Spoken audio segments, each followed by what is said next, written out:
People, Deluded, I'm back again. Good evening, I hope you're all well and safe, whoever you are, wherever you are. Now, I'm tired of these transfer videos and all these things, really. But it does look like left back that plays for PSG, Kurzawa, it looks like that rumour is picking up some steam in relation to signing him. Admittedly, I've literally just gone on the internet again before I made this vid, and the Guardian are reporting is some way off the table and Arsenal are assessing some other options. I've seen Arsenal linked with some Greek international left back. Youth international, I assume. I've never seen him play, don't know him in it, not going to front. Clearly we're looking at a left back which... It's in true Arsenal fashion to look for positions we've just kind of covered in that. Kolasinac has been in decent form. Obviously, Kieran Tierney, someone that's shown little drips and drabs what he can do, but injuries have robbed him in his debut campaign as an Arsenal player following his move from Celtic. Now, Saka's done well in the left-back spot, and for me, I know it's not him. I know his youth at times might cost him, but I think he's reacted well in that spot. I think he's relished it. I think he's a winger for me, but he's a genuine option at left back. People, obviously Arteta and Arsenal know more. Well, if Arteta's sanctioning this, then I'm behind it, because he knows what going with what he wants to do. At least right now, I'm saying that with him. So I'm with Chief in it. But if it's not his, it's a bit concerning, because I'd like to think, like Kolasinac, on the face of it on the football field, he's reacted well to a new manager coming in of late. Kieran Tierney obviously coming in and looking to be the first choice left back. He's reacted well, and if obviously I think Tierney would be the one playing if he was fit. But let's just say Tierney was fit and the form Kolasinac in, it's neck and neck who starts. Do you get it? Tierney couldn't even be mad if he's on the bench. Do you get it? So I think on paper we're sorted in that, but with Tierney's injury, with Kolasinac, you're hearing against Leeds, not the game before Leeds, he played through the pain barrier. He played against Leeds, where obviously that was the game he was scheduled to come back. I don't know if he's been carrying something for a long time now. Apparently he's in contention to play at the weekend. I don't know for that. I went with Saka in my preview, I believe. That's what I've seen as a report. But it leads me to believe, like, similar to Bellerin, like, we don't know the full story of a man's, of the scale of a man's injury, because I'm no physio. I assume Kolasinac's injury isn't serious, because if he's eligible to play at the weekend, allegedly, despite conflicting reports, it can't be that bad. But is he carrying, is it one of them where he might require surgeries waiting to the end of the season? Is there real concerns about his fitness? Has he got an underlying issue that we can't address? Have we really got concerns over is he able to play that part and hold it down for us at left back? To which, if not, then I can't fault the signing. Admittedly, I'm not really behind this signing, people. Nothing against him. I can't get behind it. But what I mean by that is, when he signs, if he signs, I'm going to support the player. I've got nothing against him. Well, I wouldn't sanction this signing, but what do I know, people? On paper, if there is real concerns over Kolasinac, they don't want to play Saka there, or if something happens to Saka, who plays there, then we've got to bite a bullet and address this short term. And considering his contract is up at the end of the season, you're hearing low fee to take him in January, 6 months before the deal's done. You're hearing this is up Arsenal Street. I believe he's 27 years of age. On paper, I guess he would gel in well. He's a French speaker. He's a fairly attacking fullback, in which I would define him as his strength. So going that way, then defending. Do you see what I'm saying, people? I define him as, apologies for the win, because they've got opinions. I define him as that. So to a degree, with how Kolasinac, Saka when played there, Martinelli, Maitland-Niles there, how Arteta uses the fullbacks, he might be able to get something out of him, or that might be right up his street. Obviously, in terms of adapting, we've got a lot of French players here. He looks like someone that can gel to the London lifestyle. We've obviously got Guendouzi, Saliba to come next year, increasing the French contingent. Arteta really is a disciple of Arsene Wenger's school, and Arteta, he really is, because hella Frenchman here.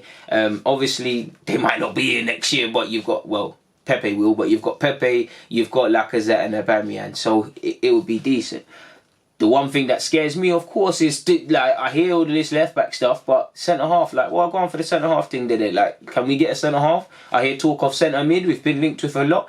For me, the priority is centre mid and centre half. For me, are of equal importance. Yeah, people. Let me state that. But for me, it's, if you're asking me, 31st of January or 30th of January, whenever the month ends, what can't I accept? I can't accept not a centre half coming in. Centre half, centre mid, because even Xhaka and them man, they're holding it up right now. So are the defenders, but centre half, centre mid, anything you do is gravy on top of that. And yeah, I think I was doing some general browsing of how many appearances he's played, people. Like I said, I know who the player is. You've seen him play a lot. Can't not talk about that hat-trick a couple years ago in the Champs. He's a good attacking player, but I'm not watching him religiously. In fact, he hasn't been playing religiously. But he comes with his own problems as well, people, because looking at his time at PSG is surrounded by, and again, I'm not trying to scaremonger because he's still played a fair amount of games in the seasons we'll talk about. But you go on his injury records and whatnot, or just his seasons and games played in the season. You can see muscular injuries, thigh injuries. What else have we got? Knee injury, hamstring injury. All of these sort of things where if a man's fit, and these aren't things I know about. But as a fan, if we're needing to address something, and every season I'm looking at, there's been at least a 2-3 week period, or even a collective thing that's adding up where he's had to miss games. Do you get what I'm saying? It probably won't be a thing, but have to mention it. In the 28, admittedly, I don't have his stats for this season, apologies people, but 18-19 he made 21 apps, 17-18, 28 apps, again, thigh injuries a regular theme, 17-18 that was, 18-19, 21 apps, I already said that, 16-17, 26 apps.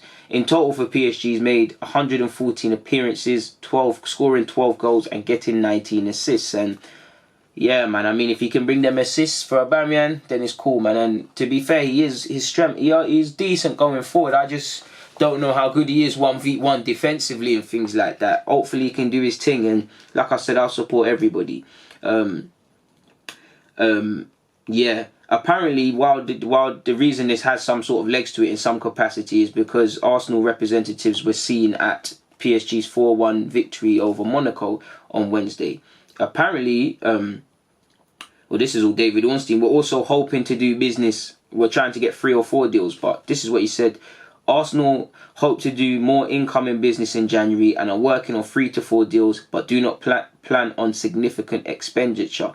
They will look instead to utilise the loan market and free transfers, or as in the case of Kurzawa, sign players with small fees. Now, people will question David Ornstein as the mouthpiece anymore at Arsenal, but it is that, isn't it? Like, I mean, I don't really care for the profile of players. We all love the sick players and all these things, don't get me wrong, people. But I just want to address the gaps in our side. Like, I just want someone to be competent, consistent and committed, really. And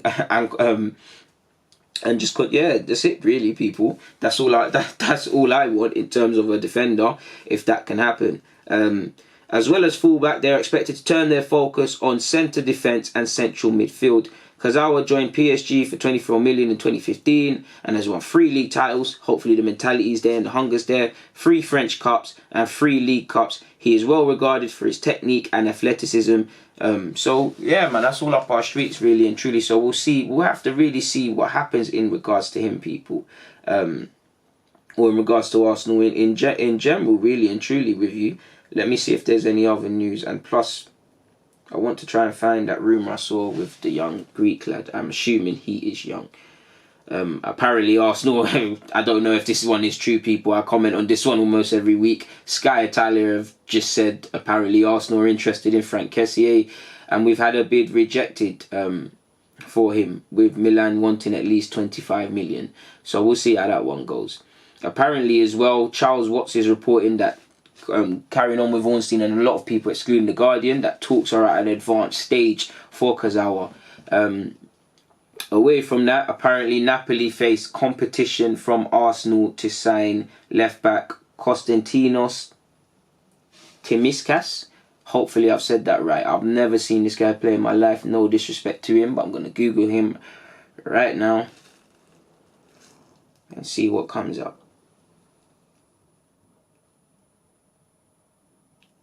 Oh, it's the Don that plays for Olympiacos. He played against Spurs, I'm sure.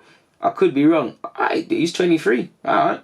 He's played 33 times for Olympiacos. He went on loan in Holland to William. Did this sheet play? I swear this sheet played against Spurs.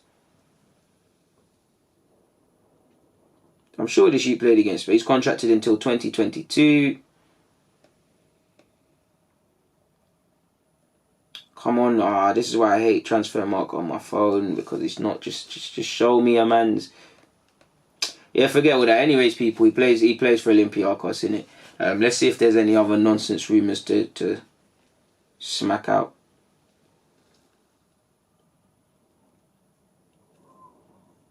It's been a bit of a crazy time as an Arsenal fan, because Eddie's going out on loan, 1 minute he's not going out on loan, 3 to 4 deals. And what could 3 to 4 deals really mean, people? Could that mean, okay, a left back, a centre mid and a centre half? Could it be 2 centre halves? Could it be a centre mid? Could it be a wide player? Could it be a young player? Could it be another goalie? Because I know we've got Macy and Martinez, and obviously the hierarchy is established, but you never know, people. So who knows, man? Hopefully Kurzawa can just bring some mentality from being at PSG in that environment, obviously being capped 12 times by his nation, and I'm sure he's a World Cup winner as well with France. So we'll have to see what happens, people, man. We'll really have to see. Hopefully we can get some business done, but there's no need for me to continue rambling about this. So on that note, people, God bless. DG, I'm out.